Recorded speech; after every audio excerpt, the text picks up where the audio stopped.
because I gave somehow or other, many of you or some of you may know me because I gave a class on Bhakti Tirtha Swami once. And so it seems like someone likes it. So they invite me again to give this mini course on Vidura's wisdom. Okay, my English is not so good, but anyway, I think you will understand what I'm saying. And also, I'm not a type of an academic person.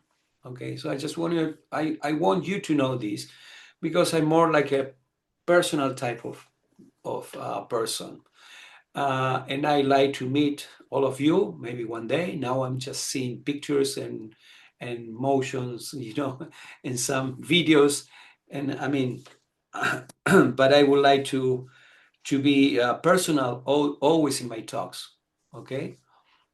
So what we're gonna do now is we're gonna give in 1 hour. We will try to talk about the whole, Vidura's how you said Vidura's paradigm or Vidura's life in one sense. The most important part of Vidura's life. Vidura is known for his commitment to dharma and intellectual foresight. And Vidura's advice, though ancient, focuses on the universal human condition and serves as a beacon light of morality that encourages a life of discipline, awareness, and benevolence. So it's a lot of field to cover. So I make this little PowerPoint that may help, and I would like to share with you. So now, how I share the PowerPoint? Let me see. Here. I will go here. Compartir. Share. Okay, that will be it. Okay, just let me know if you have what you've seen on the screen. Okay. Okay. You see it on the PowerPoint on the screen? Yes, Prabhuji. Okay. So here we go. This is Vidura just leaving the palace. Everybody knows this picture. Vidura's leaving the palace. And anyway, we're going to speak about this lesson, Vidura's lessons. This lesson will be structured in three stances or three sections. It will be 3 dynamic acts. That's so I can say the whole story of Vidura in 3 acts. And then we're going to talk about the key wisdom lessons full of wisdom that Vidura gave to us. Or in other words, that what Vidura is give it to the world. So focusing on Vidura's transformation from a rejected advisor to an enlightened pilgrim. Remember, Vidura was the advisor of King Dhritarashtra. Vidura was an incarnation of Yamaraj. Because he was an incarnation of Yamaraj, he knew exactly everything about Dharma. So because he knew exactly everything about Dharma, he can speak, on what is right and what is wrong. Of course, the people like Dhritarashtra, they think that what is right is wrong and what is wrong is right. So Vidura has a big job to do. Okay, so let's go for the first act of Vidura's life. I will read all these so you will see, the storyline, and then we can share and we can go a little deeper in each and every one of the lessons. The first act is the conflict and integrity. Or you can write, or I can just send you the PowerPoint later. The context is King Dhritarashtra, blinded by affection for his dishonest sons, the 100 sons that he has, ignores the atrocities committed against the Pandavas. Vidura is called upon to offer counsel at a critical moment. 2. Vidura's counsel. He instructs his brother to return what is rightful to Yudhishthira and abandon Duryodhana, whom he describes as offense personified. And he said that in front of Duryodhana. So Duryodhana didn't like so much. He took it as an insult, of course. Duryodhana's reaction. He gravely insults Vidura, calling him the son of a mistress, spying on him, ordering that he be expelled from the palace alive. 4. The sage's response. Vidura is neither hurt nor depressed. He leaves his boat and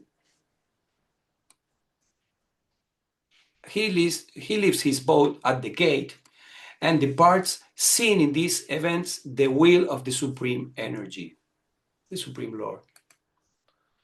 Act 2. The purifying pilgrimage. Dynamics. After leaving the opulence of Hastinapura, Vidura adopts the life of a mendicant, purify himself, and seek higher knowledge. 2. Sacred Road. He visited places such as Ayodhya, Dwarka, and Mathura, where the temples are decorated with the images of the Lord. 3. Spiritual practices. He travels alone, without a bed and without arranging his hair, hidden to his relatives, performing duties solely to please Lord Hari. 4. Complete detachment. Upon arriving in Prabhas, he learns of the destruction of his own family. Who were they? The Kurus. Comparing their demise to a forest fire caused by a friction of bamboo. Act 3. The encounter with divinity. The climax. Vidura arrives at the banks of the Yamuna and meets Uddhava, the great devotee and constant companion of Sri Krishna. 2. The loving inquiry.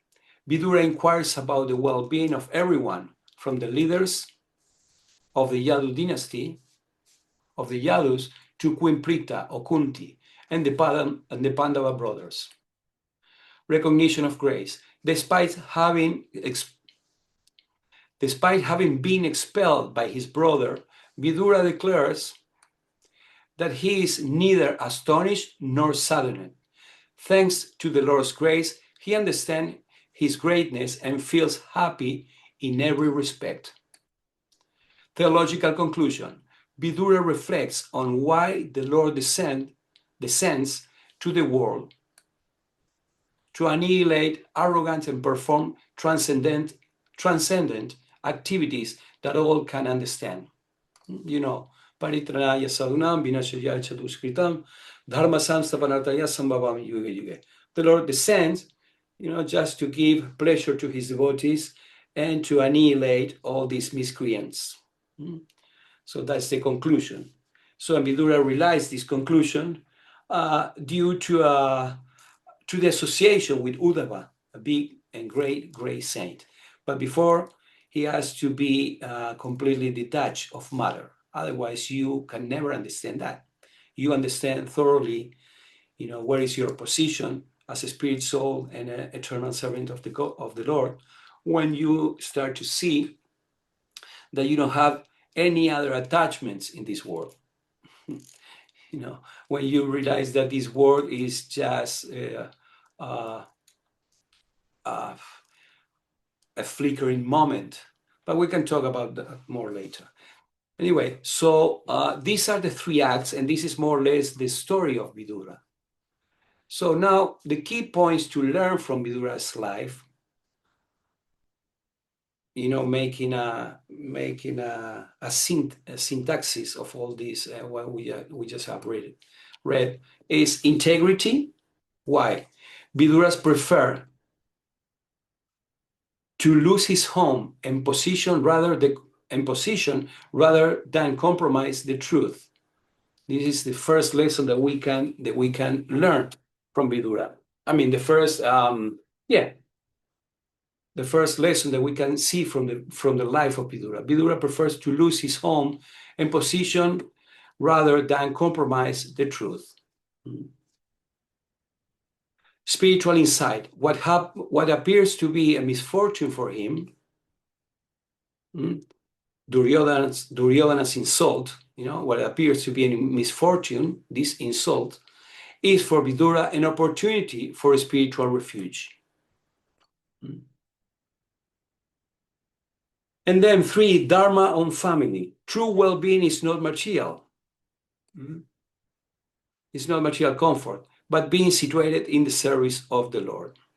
So up to here, we just have read, the story of Vidura, and we know these 3 key points that are important: integrity, spiritual insight, dharma on family. So we all can understand this. We read like a story, and we can all agree that he was very, very moral, and he was very insightful, and he was very focused on dharma. We understand that. But then are some key aspects of Vidura's wisdom for daily life.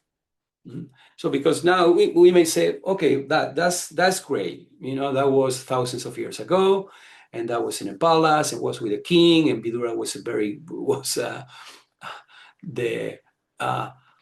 Yamaraj, in his previous life. So we're talking about big people. I mean, big people. I mean, we're talking about one of the Mahajans. In fact, Vidura was one of the Mahajans in his position as Dharmaraj or Yamaraj. And then we're talking about Dhritarashtra. But we can understand that all these, we're living with all this every day. We always find some Dhritarashtra, going around in our lives, close to us. We always have, we have to deal with so many things, in everyday's life. So what Vidura has to say for us is, we separated in four stances. One is daily principles for mental peace. We want mental peace. We are living in a crazy world these days, and everything disturbs us. Everything. What is that verse in the Śrīmad Bhāgavatam 1:110, I think? I forgot the Sanskrit. But anyway, in this age of Kali, people is short-lived, they just always disturb. This is Kali Yuga.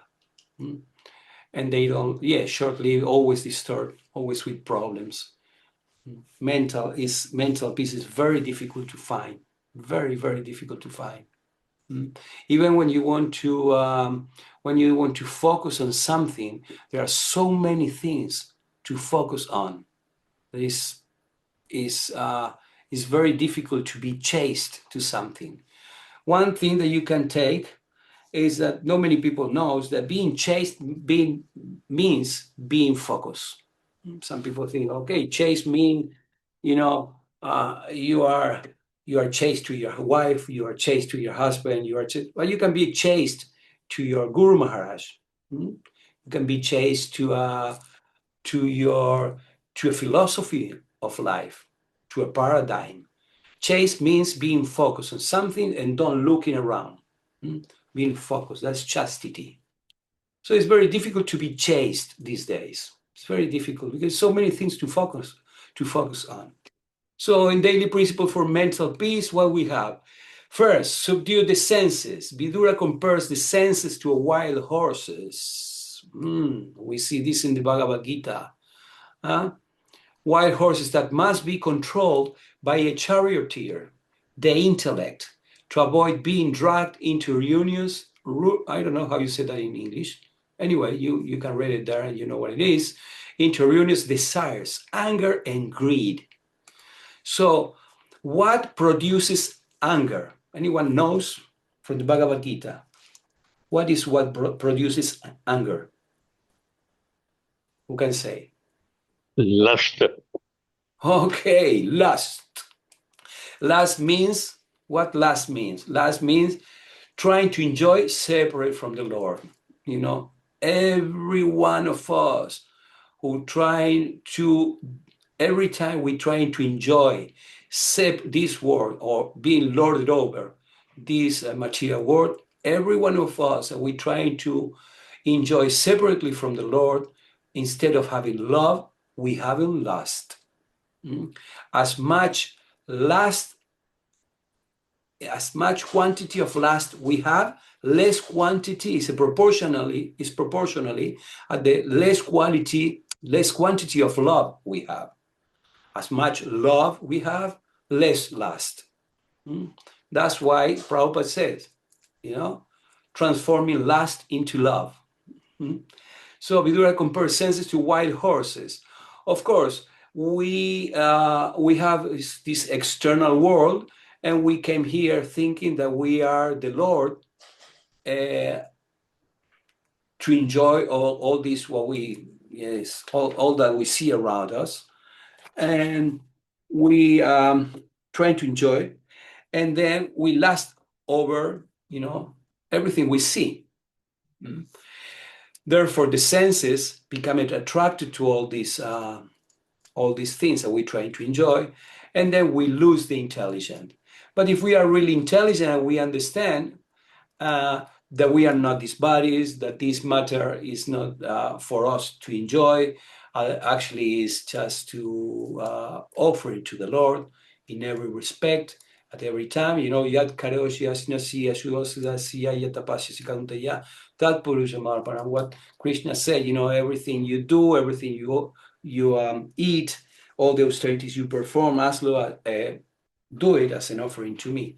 No, as we understand that, we can understand we have a right intelligence.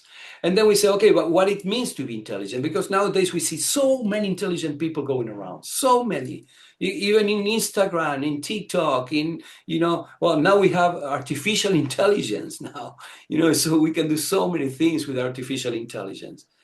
So what it means to be intelligent? Prabhupada said, intelligence is that you can discern between matter and spirit. When you can discern between matter and spirit, and then you are an intelligent person, okay? At least you can do it. It doesn't matter if you do it good or you do it right, but you are intelligent when you are able to do that. If you are just completely focusing on matter, you are not very intelligent.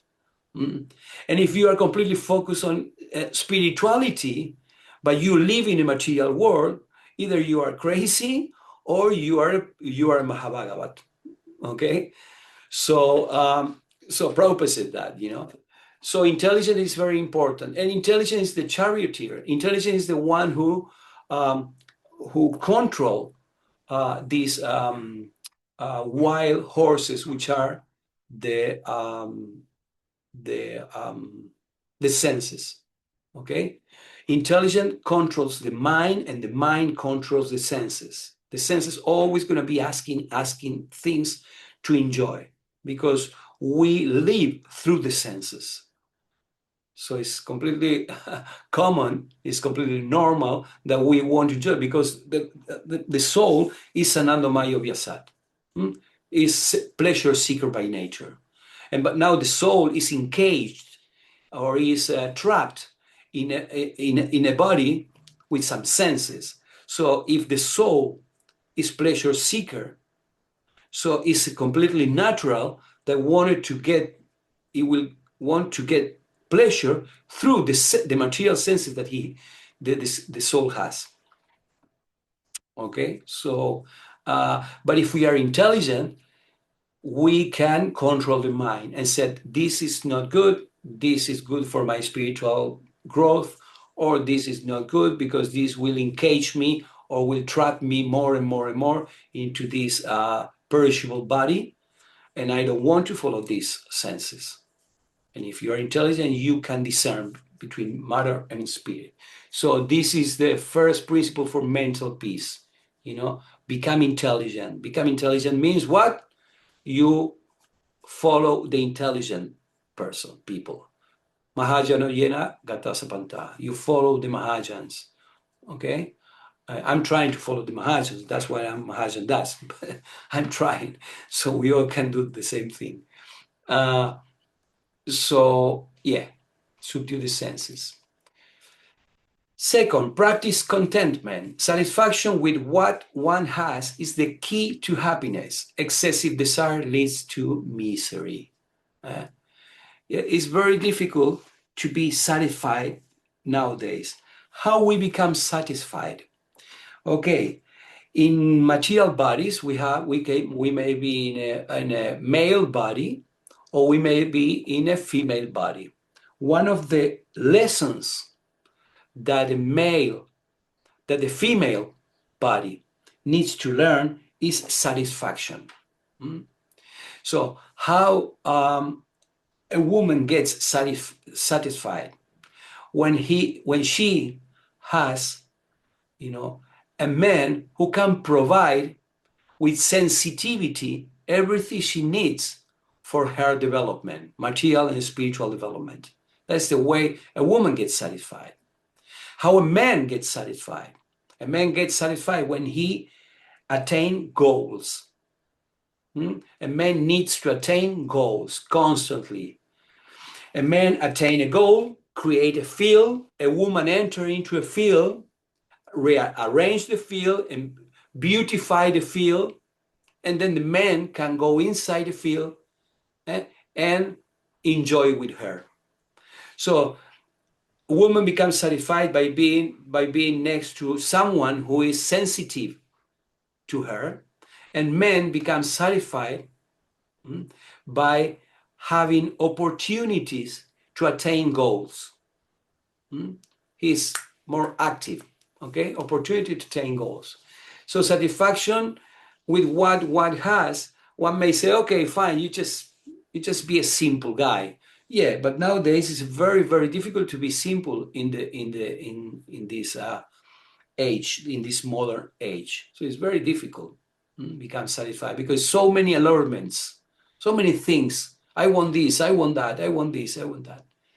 So if we just, with some intelligence, we subdue the senses, and then we live in a simple life, just serving the Lord, serving our families, that everything is very peaceful, peaceful life.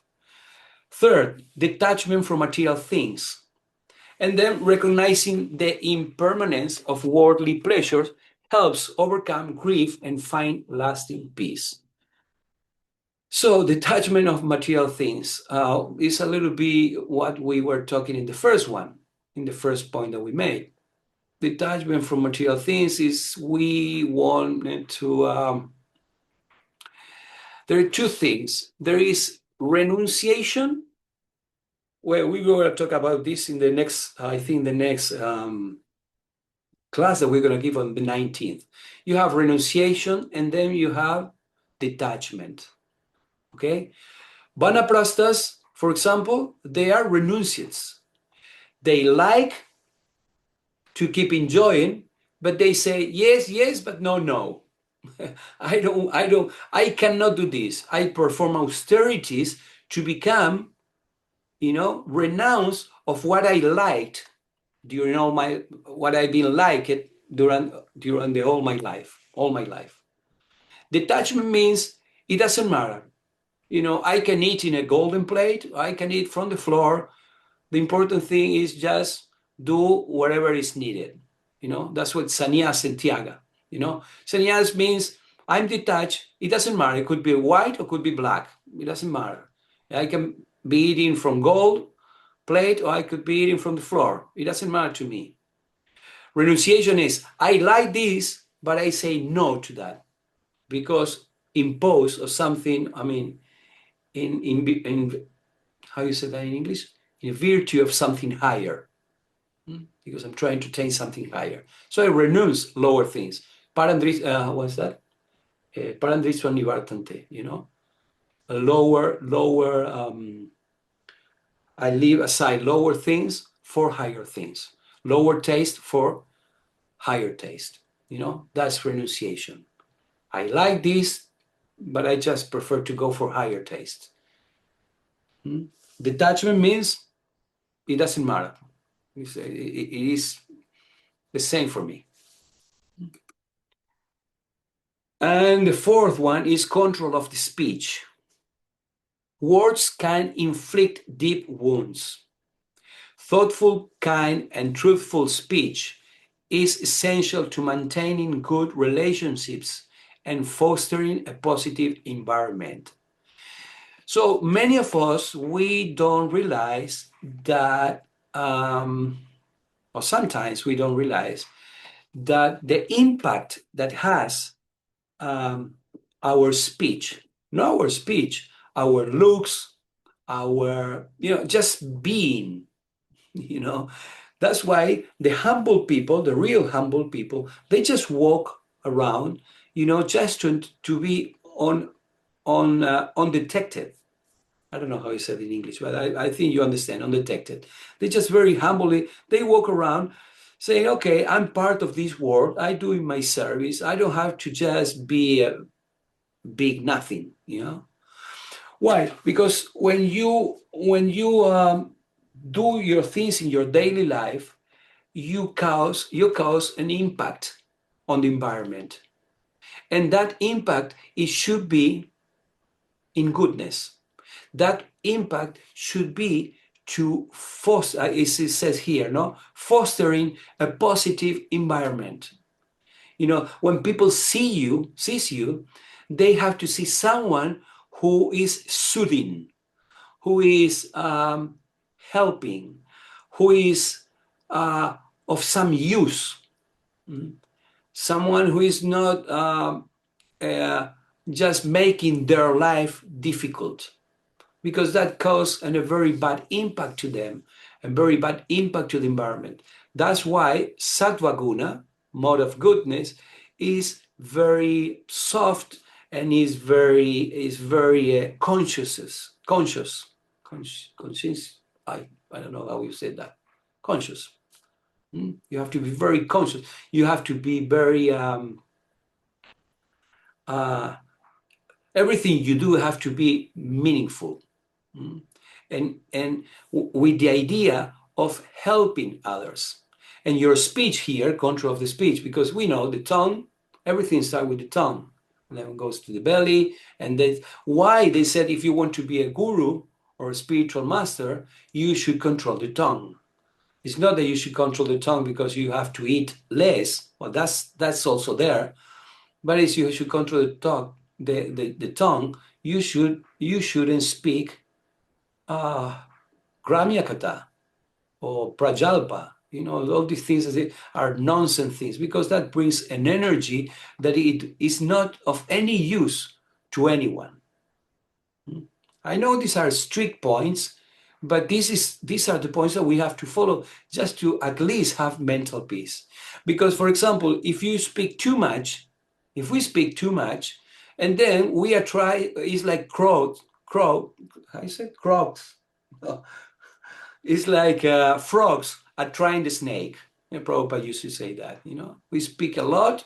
Prabhupada said, you can see who is stupid or who is a fool, by 2 minutes of listening to it, Or you can see who is very intelligent too.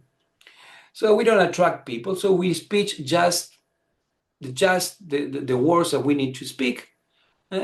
And also we have to learn how to speak, because sometimes it is nice to say some jokes, for example, or something which is a little, as Prabhupada called them, light talks. It's not that every single moment you have to speak about philosophy, Śrīmad Bhāgavatam, Bhagavad Gita, and the Shastras. No, you can have some light talks, but those light talks, according to Dharma and according to Dharma Shastras and everything, it has to be in the way that enliven other people to get into enthuse that people to follow spiritual life. Okay. So, what are the characteristics of a wise person or a pandit? First, Vidura outlines specific traits to cultivate for a successful and balanced life. Okay, which ones is the Vidura outlines? steadfastness, remaining unperturbed by praise or criticism, and steadfast in adversity or prosperity. We know this, Srinadapi Sunicena, Tarorapi Saisnuna, right? Tarorapi Saisnuna, tolerance. We have to be more tolerant than the tree.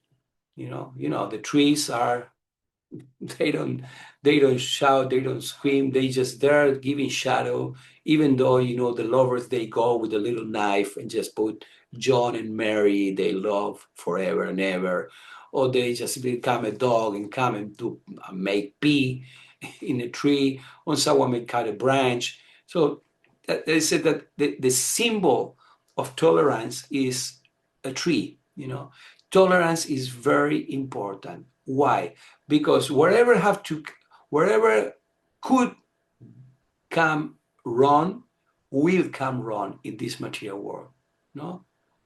Padam padam avipadam natisham. We have this every step is danger. At every moment. And then the Bhagavad Gita says, that fire is covered by smoke. Everything you do, will be covered by a mistake, in the same way that the fire is covered by smoke.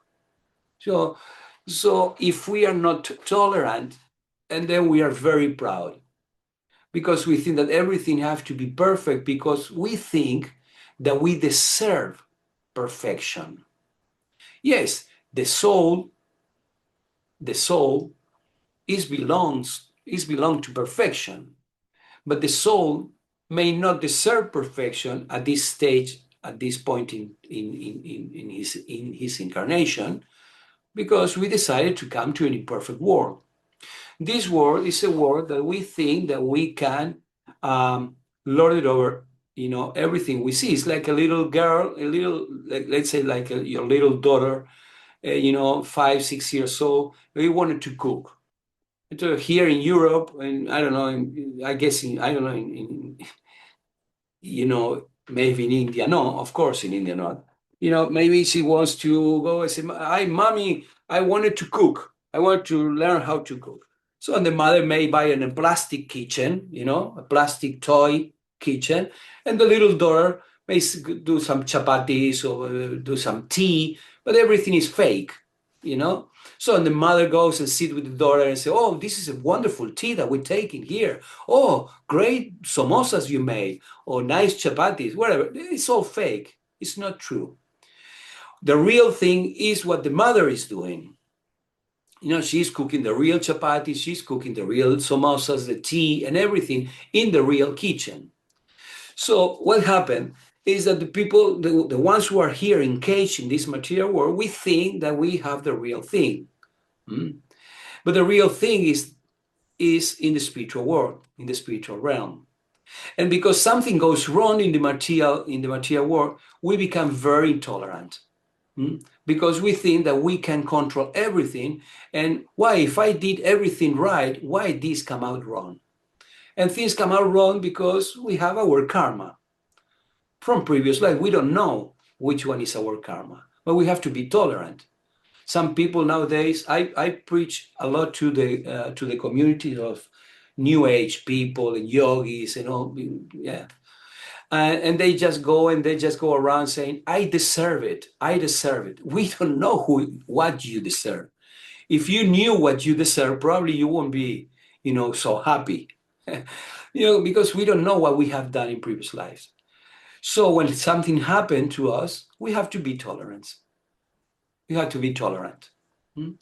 So steadfastness means you keep going in your spiritual life, but with endurance and tolerance, because you go into a higher destination. And wherever I have to pass in this material world, you have to pass it, because this is the nature of the material world. Truthfulness. Number 2, prioritizing truth and moral duty over selfish gains. Okay, I put this little, here to help me.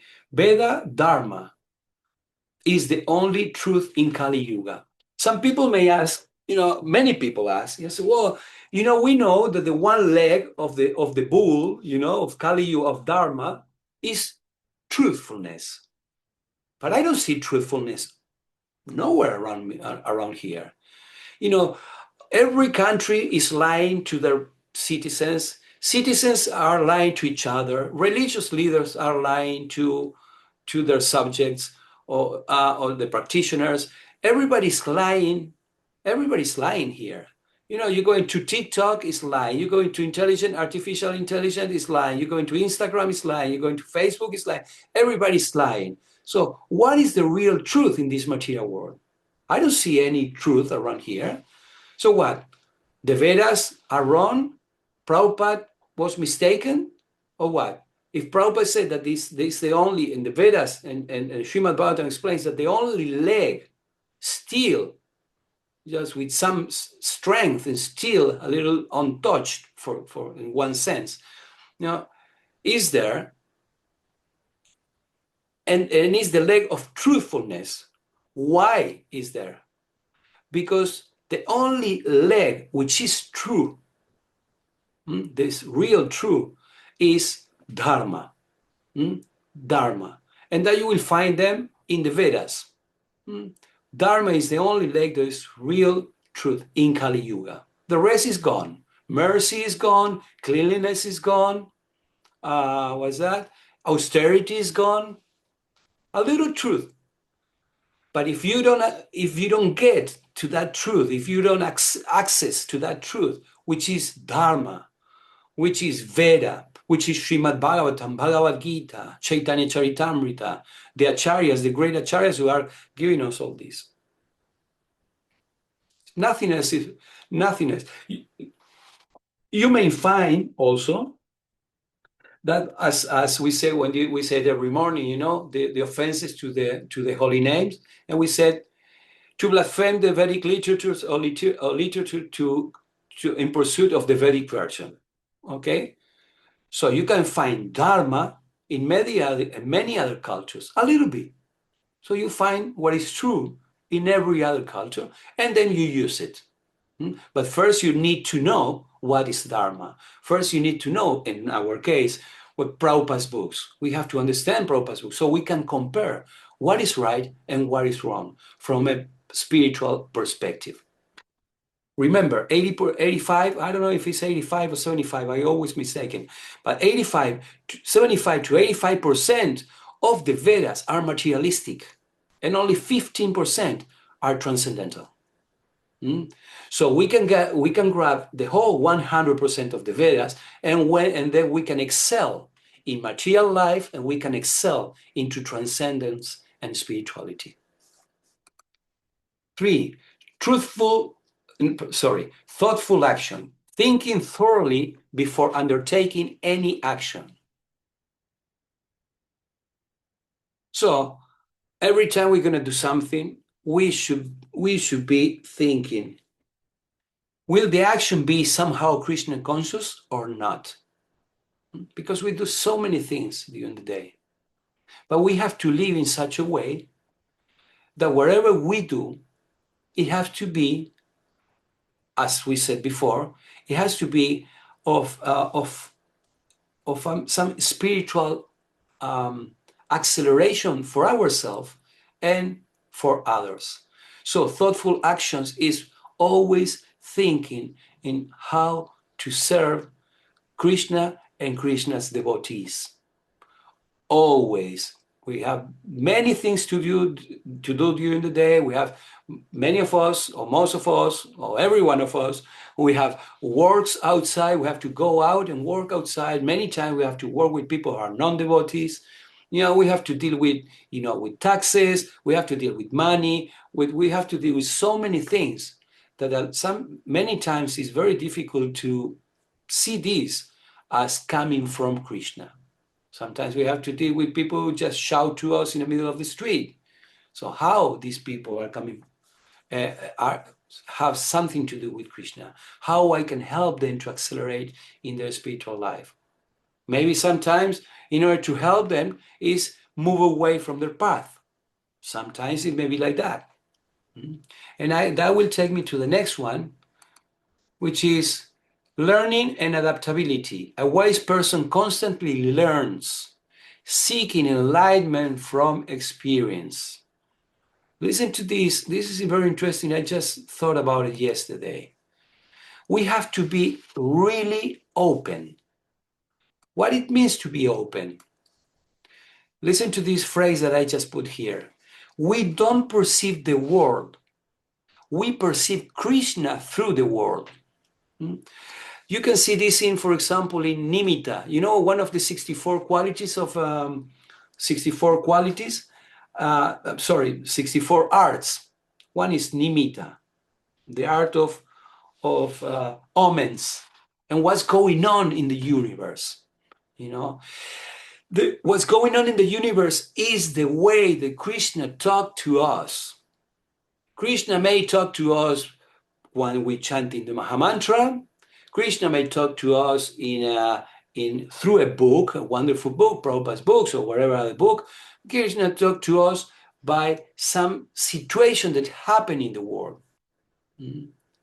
If we are open enough, we can see the hand of God behind every single thing or phenomena that happen in this material world. So learning and adaptability, that's a characteristic of a wise person. We learn through understanding that everything is that not even a blade of grass moved without Krishna's sanction. So and then we are completely Krishna conscious because even we see the most horrendous things happen, and Krishna is showing us something, giving us some lesson through that. Some wars now is all the planet is in war now. If it's not a war, it's some people, you know, fighting with each other in every major city around the world. You know, there are so many crazy things going on. You know, killing people, abusing women, abusing kids, and crazy. You know, so we have to see what Krishna wants to show us. You know, through all these situations. Of course, it's not that Krishna is sending this; it's that the people that the Kali Yugics are doing this, you know, without Krishna's sanction. Of course, that. But Krishna is giving us a lesson through every single phenomenon in this world. Another one is respect for elders and mentors, showing reverence to elders and wise individuals. Okay? Choosing carefully our association, always trying to be with someone better than us. Sometimes we wanted to be with people who is like us, because to be equal is nice, because you can joke, you can just, you don't feel that someone is on top of you just looking at what you're doing all the time. And you feel like, okay, I can be at peace with him or with her. And or sometimes some people say, well, I prefer to be with people lesser than me. We all the same at the eyes of God, we know, but lesser in the sense, it may be, you know, younger people or something, you know, because I feel that I just can give, lessons to him or to her. I can give lessons to these people. So if I have people who is lesser than me or just younger than me, I can give lessons to them. And I feel like, okay, I feel like wherever. If I'm very proud, it's because I'm proud, or I may not be proud, but at least I feel like I'm doing something for someone else. But it's very difficult to be with people who is senior than you, because that means you have to shut your mouth and listen to it. We have 2 ears to listen, okay, and 1 mouth to speak. So respect for elders and mentors is very, very important. We can speak for hours about respect for elders and mentors. This is something that is a big lack in our society nowadays. Big lack, big lack. No? Showing reverence to elders and wise individuals, just to listen to the seniors have to say. It is said that in Manu Samhita, it is explained that you respect a Brahmana for his wisdom and knowledge. You respect a Kshatriya for his power. You respect a Vaishya for his richness and his wealth. And then you respect a Shudra for his experience. So it says also that is, if a Shudra is over 100 years old, a Kshatriya must pay obeisance to him, or must pay respect to him. So that's very important to understand who is senior and who is not. So when you see a Vaishya who is a very wealthy and very well, very wealthy, and then you open your respect, and then you want to listen from him. And when you see a erudite Brahmin, you want to listen because he's taking you, to enlightenment. And when he's someone with a lot of power, he's a Kshatriya with a lot of power, and then you follow because he knows what he's doing. Otherwise, why he got this power. He may be a bad Kshatriya, he may be a demon Kshatriya, but at least you can learn from him. Duryodhana, everybody loves Duryodhana. Well, not everybody, but his people, his citizens, they like Duryodhana. He was a very good administrator, but he was a demon. He was against Krishna, against the Pandavas and all that. But as administrator, he was very good. Okay. Vices and behaviors to avoid. Vidura warns against actions that lead to destruction and unhappiness. Uncontrolled anger. We said that the anger comes from lust. Anger destroys wealth and clouds the intellect. We already saw that. We have to control our anger, okay? That means we have to put a measure or measurement in our lust. If we can control lust, or we can channel properly the lust into love, we are going to diminish the anger. Evil speech and malice, causing harm with words or harboring ill will. So another thing that we shouldn't do. Nowadays, everybody, I don't like this from ISKCON or from some institution or some guru. Okay, let's go to Facebook and write all kind of things. And these people think that they are in a mission. They think that they are in the mission to save in Prabhupada's movement, okay? So fine, I understand that everything have to be, if you have to denounce something because you see something is wrong, fine. But just to become delighted and just going over and over and over again to making things bigger and just to have and just speaking ill, just in order to destroy someone else.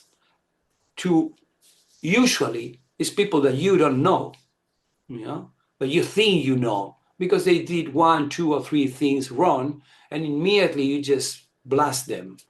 That's very bad. That's very bad. You think you know. In one sense, it's good because it is said that if you criticize someone and then you taking the karma, or you're taking some of the karma of the people that you are criticizing. So in one sense, but criticizing is not good at all. Prabhupada said, also Bhaktisiddhanta Sarasvati, it was very, very against that. We have to work together and we try to appreciate what everyone else have to give. And if something you don't like, and then there are channels, and then you can go and then you can say, okay, I don't like this and I don't like that. Who I may speak with in order to denounce this person who is doing this wrong. Or, such and such person. You go there. You don't need to put it, in Facebook, and then you put it, thinking that you are doing a great service because you're saving the movement or something like that. That's not good. Just go to your next authority, and then you do that. And then you criticize on that authority because you're trying to do a service. Okay? So evil speech and malice is not good, causing harm with words and harboring ill will. Association with the wicked. What is the association with the wicked? Nowadays, keeping company with the unethical people ruins personal character.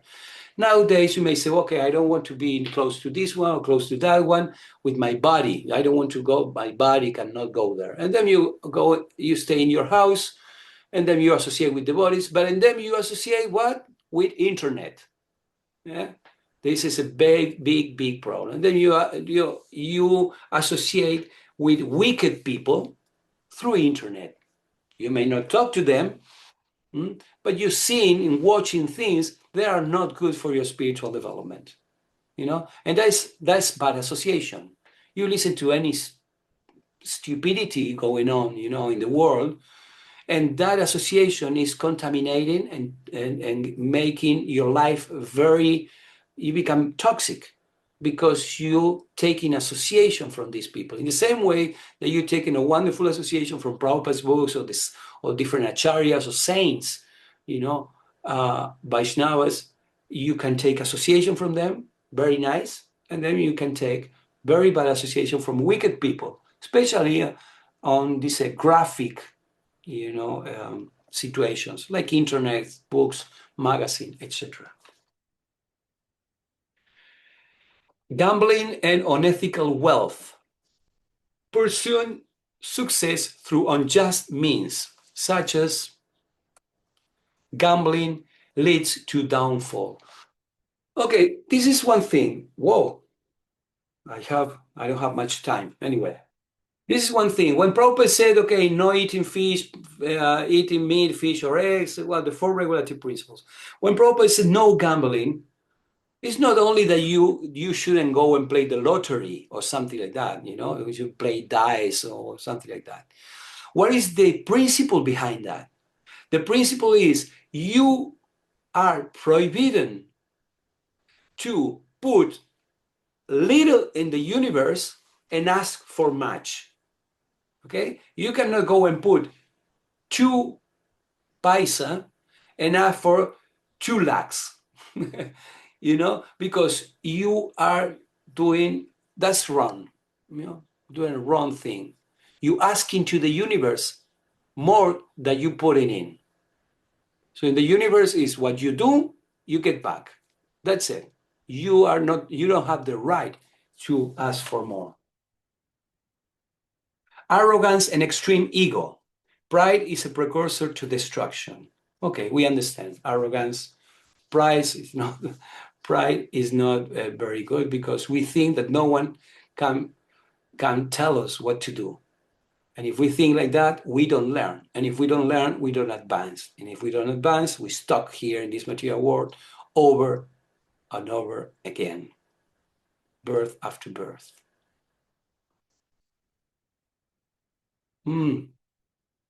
Sorry. And for finishing now, application to the modern life. How we apply this to the modern life? Ethical leadership. Vidura's Nitis emphasize that leaders must focus on welfare of all rather than selfish interests. What happened with this? The leader has to be servant. I have a whole seminar on leadership, which is like 10-week seminars. So I will try to put this in only 5 minutes. The leader has to be servant. First of all, the leader should be all day long thinking about his or her subjects and how to serve better.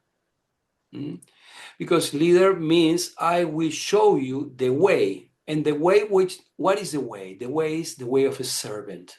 If I want to make you become a servant, I have to be a servant myself. Leadership doesn't mean I'm just in one position and I'm going to enjoy the prestige of that position. No. That's not leadership. No, see, that's not leadership. Leadership is, I will show you how to sacrifice. I will show you how to serve.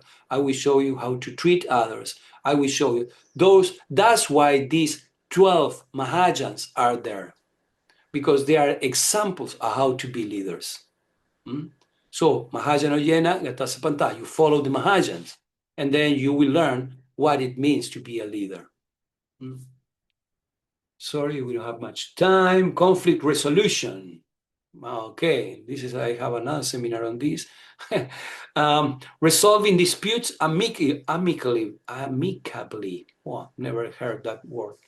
Conflict resolution, resolving friendly. Okay, resolving disputes friendly and fostering harmony. As united individuals are strong, while fighting among ourselves make us vulnerable. This is the application. All this we can apply it to the material, to the daily life. Conflict resolution. Okay.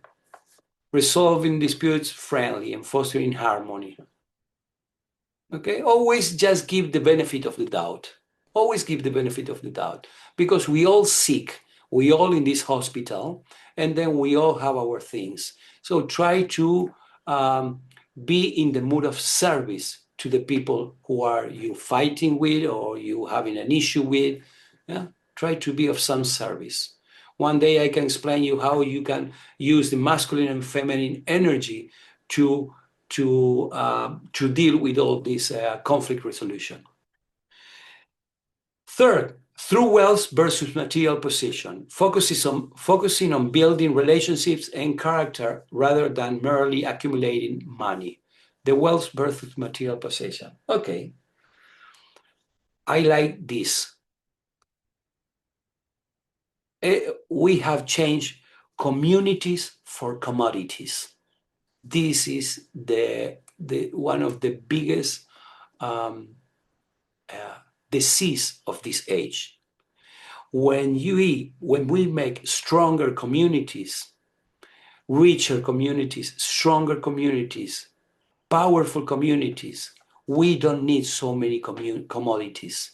That's what that's what India has. And we in the West, we don't have.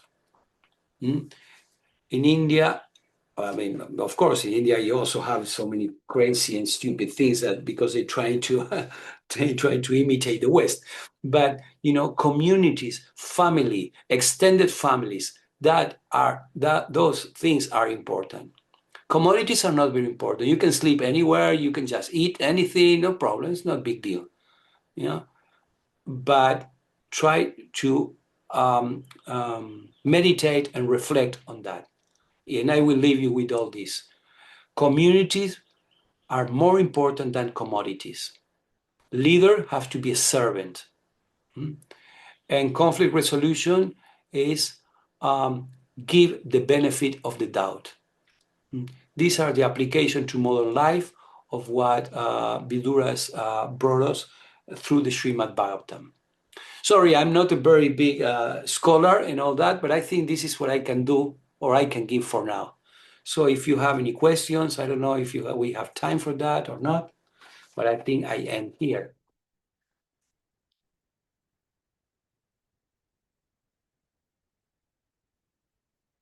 Questions or comments?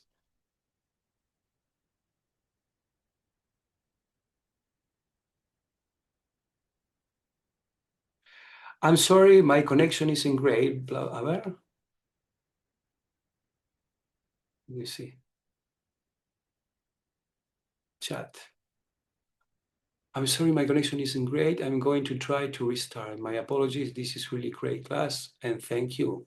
Okay, Dana. Thank you. Hare Krishna.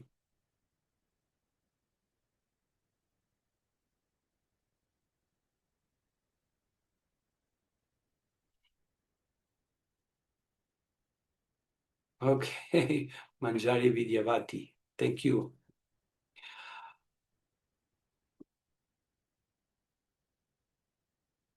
So I don't know. I guess is 1 hour sharp of the session. So I don't know because I'm not the coordinator, but I'm here to answer whatever question you have. Otherwise, I think that on the 19th I will give I think it's a Bhagavad Gita class on detachment, and detachment, and we see how we become more detached in the next session. I hope.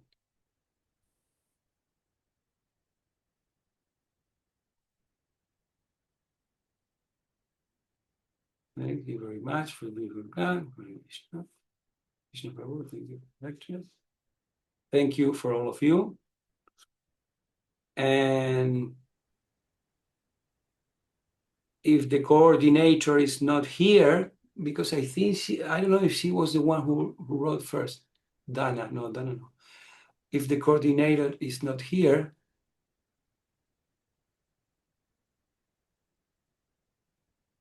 a hard topic made so easy to understand.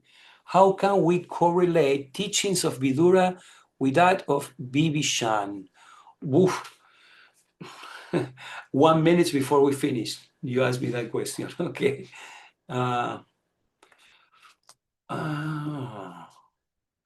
So I will answer to you. I don't know if I can answer to you right now, but I have to rethink, because Bibhishan was a very, very, very interesting character, and he loves Lord Rama so much. Actually, he was one of the main friends of Lord Rama. But I'm gonna have to study that a little bit to give you a nice answer. Okay, if you can tolerate my lack of wisdom, because I really want to. I have some very nice books here on Ramayana, and I will see because when I was reading this Ramayana, these commentaries on the Ramayana, I was really, really impressed of the character and the life of Bibhishan, much more than we know, so much, because Bibhishan was a very very dear to Lord Ramachandra. Even though at the beginning no one wanted to wanted to trust him, of course he was a demon. He was the son of, the brother of a big demon, so it was hard to trust him. But after a while, Vibhishan gives everything, to Lord Ramachandra, everything, and that's why Lord Ramachandra gives him back, Lanka, because he was such a, not because he was okay. We don't have anyone. Okay, Bibhishan, you just go and be the king. No, he gives Lanka, one of the most amazing cities at that time. He gave it to someone who was completely pure and dharmic, as Bibhishan. So even though he was at the beginning just seemingly he was toxic, to put it in one way, he ended up being, a very pure-hearted and very dharmic devotee. The same, more or less, the same happened with Vidura. Even though he was a Shudra, seemingly he could be a little low class, but he was, anyway, we won't go into that now, but because seemingly he was in very low class.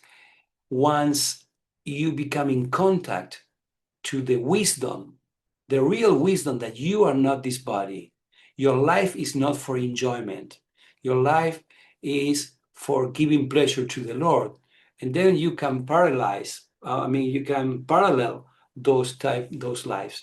They both understood, life is not for material development. Life is for spiritual development. And I think that's the lesson that we can take home. We may have money, we may have facilities, fine, that's great, but it's not the way, it's not what we need, because that family and that facility and all that is just flickering. Today we have it. Tomorrow we are a dog in Sweden, Prabhupada said. Okay. Anyway, we can keep talking. I think you can write in the group or something, or you can write to me or something. I don't know how this works, and then we can keep talking the next time. Thank you for giving me this opportunity. Really, I really appreciate it. And I'm sorry if I can commit some mistakes or I'm not very erudite, academic, and I am what I am. Just trying to be a servant of Krishna and all his wonderful devotees. Hare Krishna.